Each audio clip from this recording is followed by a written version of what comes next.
नमस्कार मित्रों, आज मैं चर्चा लेकर आया हूँ जन्म पत्रिका में बनने वाले दरिद्र योग या महादरिद्र योग के बारे में।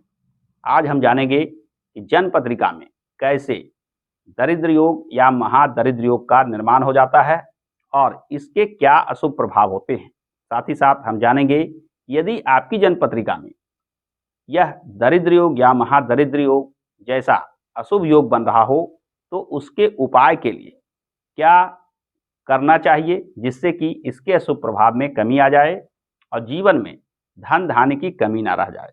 तो आइए बिना किसी विलंब के वीडियो को प्रारंभ करते हैं।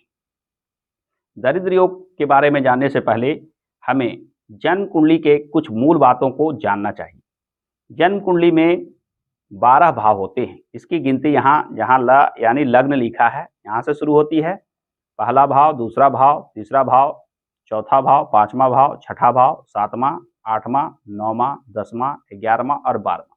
इस प्रकार से जन्म पत्रिका में 12 भाव बने होते हैं।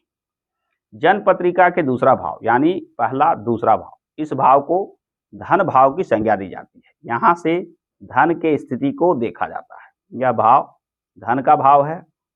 और जन्म पत्रिका के 11वां भाव, यहाँ इसे आय भाव की संज्ञा दी जाती है। यहाँ से आय के बारे में देखा जाता है। ये दोनों भाव में कोई भी अंक आ सकता है। आपकी जन्म पत्रिका में यहाँ जो अंक लिखा है उस लग्न में आपका जन्म हुआ है। लग्न भी 12 होते हैं: मेष, वृष, मिथुन, कर्क, सिंह, कन्या, तुला, वृश्चिक, धनु, मकर, कुंभ, मीन। ये 12 लग्न में किसी भी लग्न में आपका जन्म हो। जैसे मैंने उदाहरण कुंडली में यहाँ 6 का अंक लिखा है जो कन्या लग्न की कुंडली कही जाएगी। यहाँ कन्या लग्न में धन भाव में 7 का अंक लिखा है और आय भाव में 4 का अंक लिखा है। इसे हम इस चार्ट से देख लेंगे। यहाँ शुक्र के सामने 7 का अंक लिखा है यानी दूसरे भाव के स्वामी शुक्र हो गए, और 4 का अंक चंद्रमा के सामने लिखा है यानी 11वें भाव यानी आय भाव के स्वामी चंद्र हो गए। यहाँ इस जन्म पत्रिका में चंद्रमा को आय भाव के स्वामी कहा जाएगा और शुक्र को धन भाव का स्वामी कहा जाएगा। साथ ही साथ यह शुक्र 9वां यानी भाग्य भाव के भी स्वामी बन जाएंगे। जब चंद्रमा और शुक्र इस जन्म पत्रिका में यानी कन्या लग्न की जन्म पत्रिका में 6ठे, 8वें और 12वें भाव में, जिसे संयुक्त रूप से अशुभ भाव माना जाता है, त्रिक भाव की संज्ञा दी जाती है किसी भी जन्म पत्रिका के, यह नीचे का या 6ठा भाव हो गया या 8वां भाव हो गया या 12वां भाव हो गया। इन तीनों भाव में जब आय भाव के स्वामी यहाँ कन्या लग्न के लिए चंद्रमा बन रहे हैं यानी चंद्रमा यहाँ या यहाँ विराजमान हो, या धन भाव के स्वामी यहाँ कन्या लग्न वालों के लिए शुक्र धन भाव के स्वामी बन रहे हैं, तो शुक्र यहाँ या यहाँ विराजमान हो जाए तो दरिद्र योग का निर्माण कर देते हैं। साथ ही साथ दूसरी स्थिति तब बनती है जब राहु, केतु, शनि आय भाव के स्वामी और धन भाव के स्वामी को निर्बल कर देते हो। वहां भी धन के आगमन में, आय प्राप्ति में कहीं ना कहीं बाधा विघ्न देखना पड़ सकता है। तीसरी एक खास स्थिति होती है कि ग्रह अगर ये दोनों भाव के स्वामी अपने नीच राशि में हो। कौन से ग्रह की कौन सी राशि नीच राशि कही जाती है उसके लिए मैंने यह चार्ट बना रखा है, इसका आप अवलोकन करें।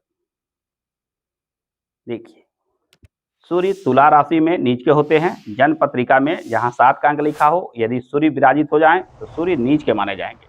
चंद्रमा वृश्चिक राशि में यानी जन्म पत्रिका में जहां 8 का अंक लिखा हो, मंगल कर्क राशि में यानी 4 का अंक जहां लिखा हो, बुध मीन राशि में यानी 12 का अंक लिखा हो, गुरु मकर राशि में यानी 10 का अंक जहां लिखा हो, शुक्र कन्या राशि में यानी 6 का अंक जहां लिखा हो, शनि मेष राशि में यानी 1 का अंक जहां लिखा हो, वहां ये ग्रह नीच राशि के माने जाते हैं।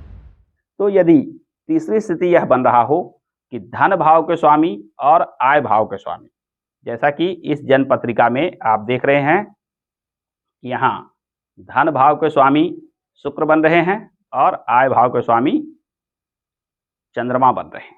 तो चंद्रमा वृश्चिक राशि में अगर चले जाएं या शुक्र कन्या राशि में चले जाएं तो भी ये दोनों ग्रह निर्बल हो जाते हैं, जिससे दरिद्र योग, धनहीनता, महादरिद्र योग जैसे अशुभ योग बन जाते हैं।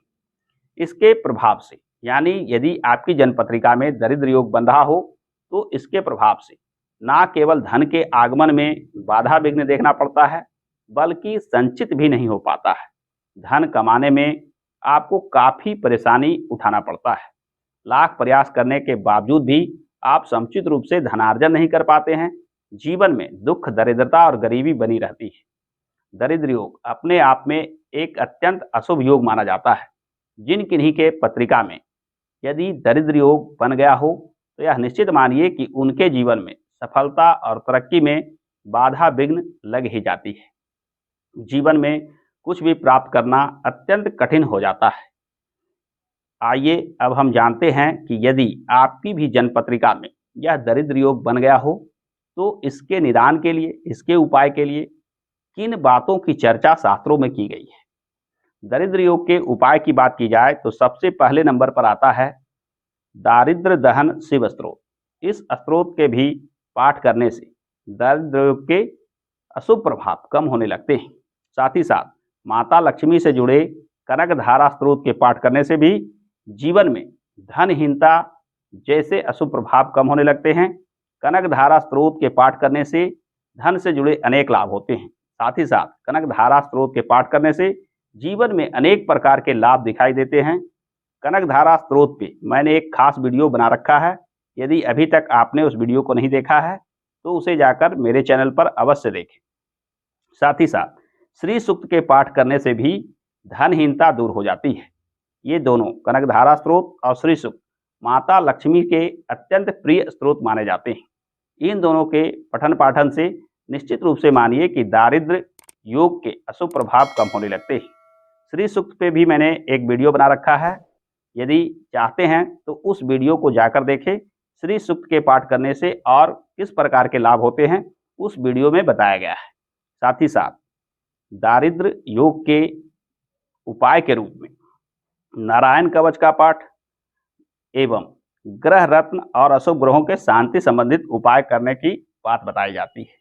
ग्रह रत्न की बात की जाए तो आय भाव के स्वामी और धन भाव के स्वामी जिस स्थिति से निर्बल हो रहे हों, उसके आधार पे समस्त कुंडली के आकलन करने के पश्चात यदि संभव है तो आय भाव के स्वामी और धन भाव के स्वामी से जुड़े रत्नों को धारण किया जा सकता है। जैसे उदाहरण की कुंडली में आय भाव के स्वामी जो चंद्रमा बन रहे हैं, तो चंद्रमा से जुड़े रत्नों को धारण करके चंद्रमा के प्रभाव को बढ़ाया जा सकता है।